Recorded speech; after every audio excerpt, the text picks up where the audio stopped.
Let's bring in Congresswoman Jan Schakowsky of Illinois. Welcome to the show. Thank you, Professor. Congresswoman, are you disappointed that President Obama won't get behind some form of gun control? Well, I think that the president is correct in thinking that it's unlikely, impossible, I would say right now, for any kind of substantial legislation to pass the House of Representatives and probably the Senate as well. But I think it is time to have that conversation. Look, the National Rifle Association and others say, well, it's not time to be political, but it's they, the National Rifle Association and their kin, that are making a public safety issue a political issue.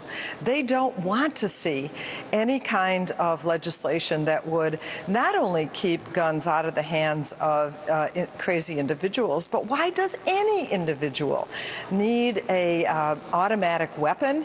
Why do they need to buy 6,000 bullets? Why do they need to have a high-capacity magazine, the ability to shoot off 100 bullets in just a few seconds and kill so many people?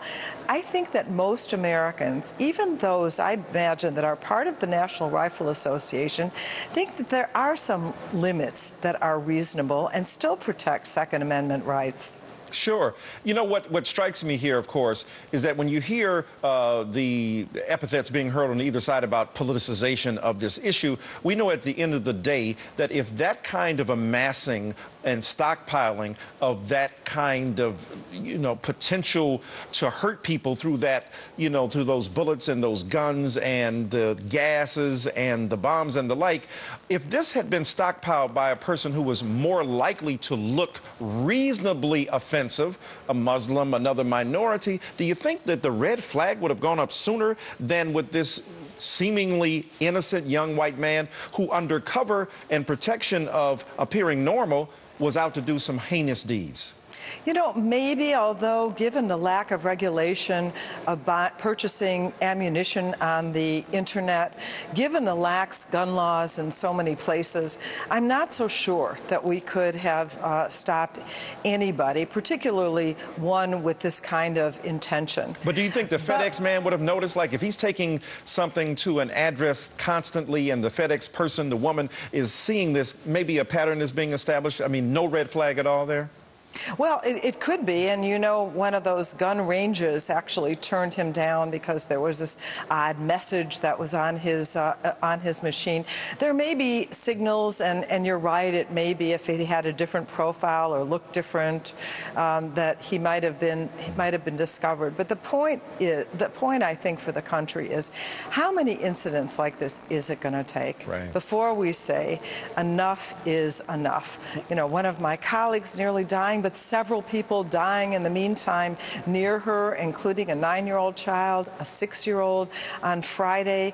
At what point are we going to say, let's take a look at the proliferation of guns?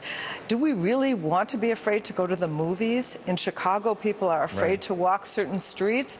It is time for us to look carefully and have a rational conversation. But the NRA won't tolerate such a conversation. But why is it that even in your own party, however, your pleas for some kind of rational process here falls on deaf ears, even in, those in your own party? Well, it's very clear that the National Rifle Association is a very powerful political force.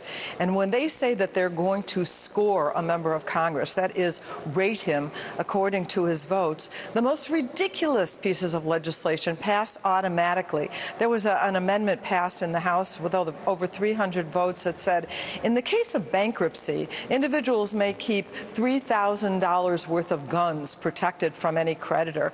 I mean, really, guns become the priority of the National Rifle Association, and they scare the bejesus out of members of Congress and threaten them with primary elections and with defeating them with ads. They've spent over $7 million on elections in the last cycle, and they're prepared to do it again.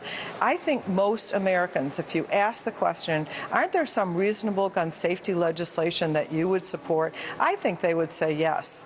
Right. Well, the accuracy of your account there is more chilling than most horror movies. Congresswoman Jan Schakowsky, thank you so much for joining us. Thank you.